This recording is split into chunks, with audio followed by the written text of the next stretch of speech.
मुल्क में आम चूंडू 8 फरवरी 2024 ते थींदियूं। सदर आरिफ अलवी ऐं चीफ इलेक्शन कमिश्नर विच में मुलाक़ात दौरान तारीख़ ते इत्तेफ़ाक़ थी वियो। आम चूंडुनि लाइ तारीख़ तय करण बाबति सुप्रीम कोर्ट जे हुकुम खां पोइ chief election commissioner Sikandar Sultan Raja जी अॻवाणी में इलेक्शन कमीशन जे वफ़द ऐवान सदर पहुची सदर आरिफ अलवी सां मुलाक़ात कई ऐं खेसि चूंडुनि जी तयारियुनि ऐं तकबंदियुनि बाबति आगाह कयो। मुशावरत बाद आम चूंडुनि लाइ 8 फरवरी ख़मीस वारे ॾिहाड़े कराइण ते इत्तेफ़ाक़ थियो।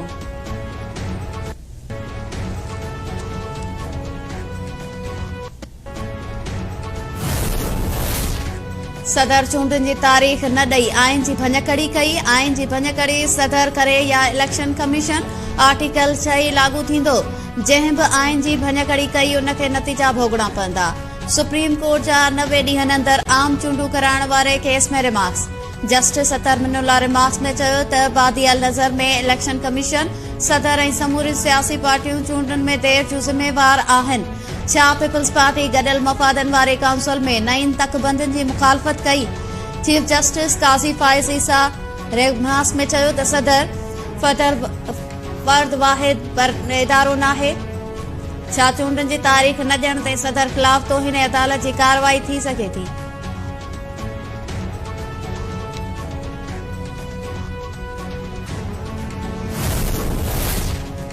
पीपल्स पार्टी सुप्रीम कोर्ट जे फ़ैसिले खे समूरनि सियासी पार्टियुनि जी कामयाबी करार ॾेई छॾियो।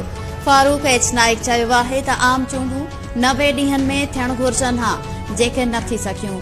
अदालती फ़ैसिलो पीपल्स पार्टी समेत समूरनि पार्टियुनि जी सोभ आहे। ईंदड़ हुकूमत कंहिंजी हूंदी उन जो फ़ैसिलो अवाम खे करणो आहे।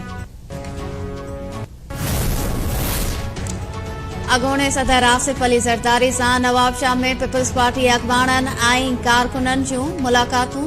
अॻवाणनि सां ॻाल्हाईंदे आसिफ अली ज़रदारी चयो आहे त पाकिस्तान पीपल्स पार्टी कारकुननि हर चैलेंज जो मुड़सीअ सां मुक़ाबिलो कयो। इंशाअल्लाह ईंदड़ हुकूमत पीपल्स पार्टी जी हूंदी ऐं बिलावल भुट्टो ज़रदारी मुल्क जो वज़ीर आज़म थींदो।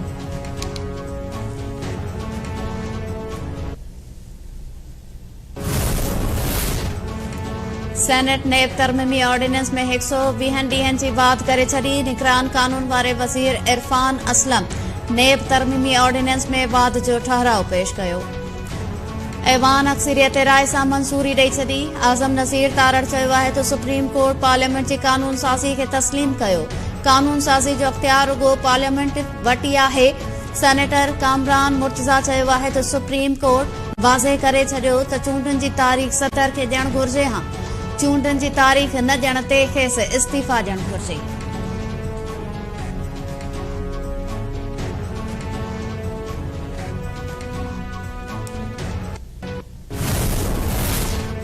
कर्ज़ हासिल करण लाइ पाकिस्तान खे समूरनि हज़फ़नि ते सख़्तीअ सां अमल दरामद करणो पवंदो।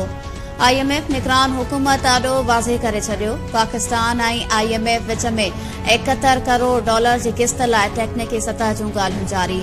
आलमी मालियाती इदारे जो वफ़द मिशन चीफ नॉर्थन पॉर्टर जी सरबराही में 15 ॾींहनि जे दौरे ते इस्लामाबाद पहुतल। आलमी मालियाती इदारे खे इब्तिदाई तौर ते उमाणल हज़फ़नि बाबति अमल दरामद रिपोर्ट भी पेश कई वई। IMF वफ़द स्टेट बैंक, FBR ऐं सूबाई हुकूमतुनि सां बि ॻाल्हियूं कंदो।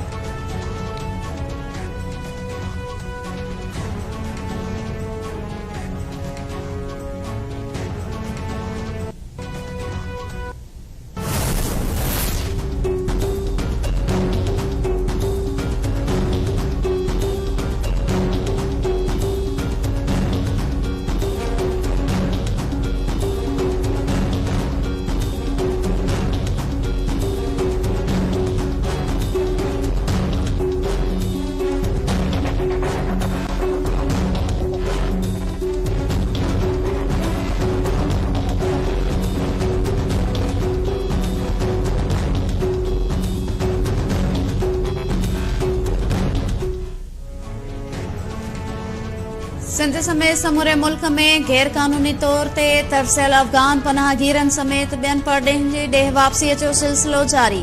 कराची, इस्लामाबाद, लाहौर, पेशावर ऐं कोयटा समेत ॿियनि शहरनि में रहंदड़ गैर कानूनी परॾेहिनि जी वापसी। मुख़्तलिफ़ हंधनि ते गैर कानूनी तौर तरसियल परॾेहिनि ख़िलाफ़ ऑपरेशन बि हलंदड़।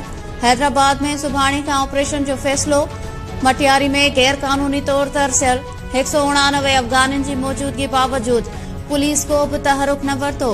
अक्सर शहरनि में क़ाइम कयल कैंप्स बि ख़ाली पियल।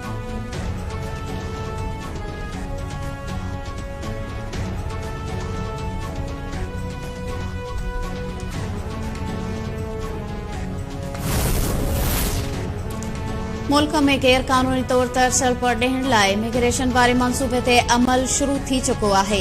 1 महीनो अॻु गैर कानूनी तौर तरसियल परॾेहनि खे मुल्क छॾण जो अल्टीमेटम ॾिनो हो। जेके पनाहगीरनि जो दर्जो रखनि था उन्हनि ते ही मंसूबो लागू न थींदो। परॾेही खाते जी तर्जुमान मुमताज़ ज़हरा बलोच चयो आहे त इसराइल जा फ़लस्तीन ते ज़ुल्म बर्दाश्त करण जोगा न आहिनि। आलमी बिरादरी खां मुतालबो आहे त फ़लस्तीन में बेगुनाहनि जो क़त्लेआम रोकराइण लाइ किरदार अदा करे।